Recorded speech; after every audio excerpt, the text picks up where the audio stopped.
J'ai joué au féminin très souvent. J'ai après dans des. C'est la plus grande des j'adore le féminin. Vous avez une très belle ville. De la ville. Et bien pendant 10 ans, quand je venais, il fallait que je vienne dans la matinée pour arriver dans l'après-midi au théâtre. Parce que vous faisiez des travaux de tramway pour marcher au début. Et après, apparemment, ça réglé. C'est adorable. Alors bien que j'ai une question pour vous.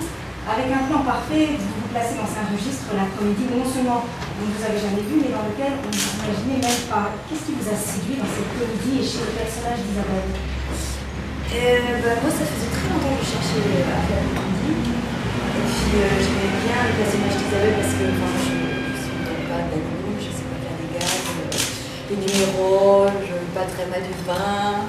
J'ai pas ton physique. Et donc voilà, j'aimais bien l'idée de ce personnage qui, à la base, est très droite et très bien rangé, assis avec des choses incroyables, et c'est pour ça que c'est drôle. Et évidemment, on avec Daniel. On vous sent jubilé en fait dans ce rôle, et notamment une scène, celle avec l'ambassadeur. Oui, je me suis beaucoup amusée pour ça. C'est drôle. C'est la bonne revanche. Non, mais c'est vrai qu'il y a un scénario super, Pascal Chemet qui est dans Phil Anaker, il a vraiment un don pour ce genre de film. Et on s'est beaucoup amusé, le dialogue était vraiment...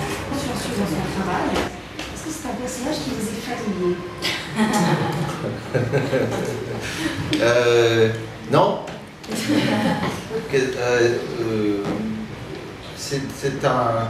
C'est assez jubilatoire d'avoir des personnages très bien écrits qui existent, qui ont une vraie dimension. C'est pas juste des prétextes à gag où les scènes sont écrites sans aucune épaisseur. Là, il y a une vraie matière, et c'est très agréable de se mettre dans la peau de ce personnage,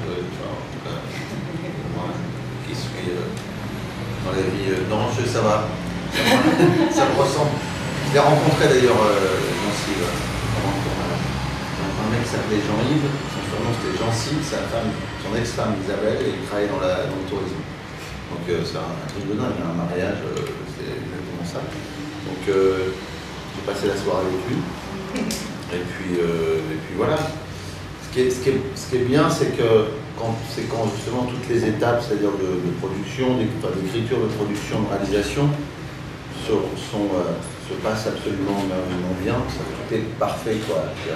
Du coup, on a la chance d'être sublimé par quelqu'un comme Pascal Chemet, par sa manière de mettre en scène, la lumière qu'il a choisi, le rythme qu'il met au film, et l'élégance aussi, parce qu'il y a beaucoup d'élégance.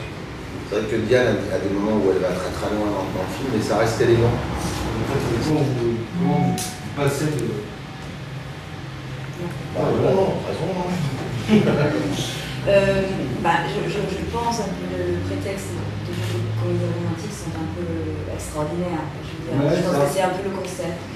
Et donc c'est génial parce qu'on doit avoir beaucoup de fantaisie. Justement, c'est des personnages où tout est à créer. C'est ça qui est agréable pour une fois. Des fois, on va très très loin, on pousse très très loin dans la comédie, dans les personnages. Et je pense que la difficulté avec les comédies romantiques, c'est de trouver le bon dosage entre la sincérité dans certaines scènes pour avoir de l'émotion et pour que les gens accrochent. Mais après, voilà, le secret, à mon avis, je pense qu'il ne faut pas avoir peur d'être ridicule. Pourquoi tu me montres du doigt? C'était... Vous êtes réellement allé au Kenya? Oui. Ah oui. Non, c'est tout Harry. C'est bien fait. C'est bien foutu, hein. Il n'y a rien à dire. Ouais. On a remplacé les platanes par des palmiers en plein trafic. Non, on est allé vraiment...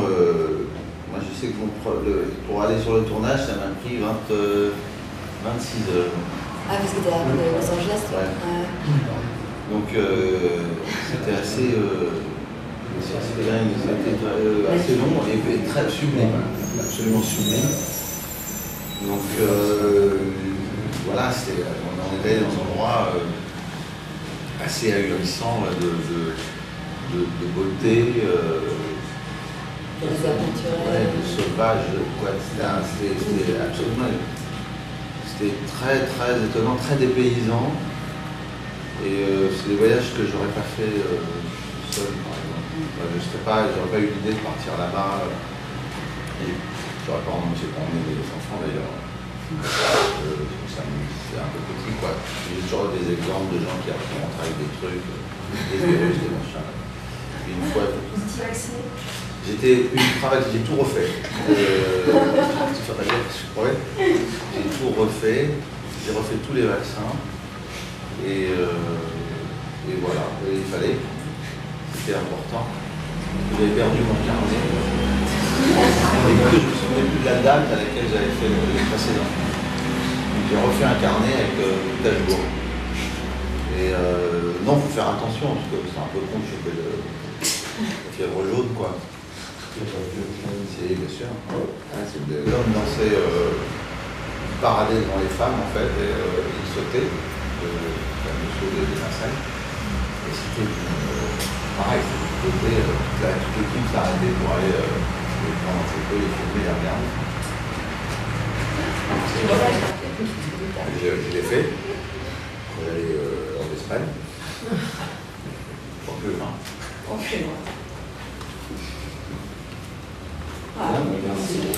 Merci beaucoup.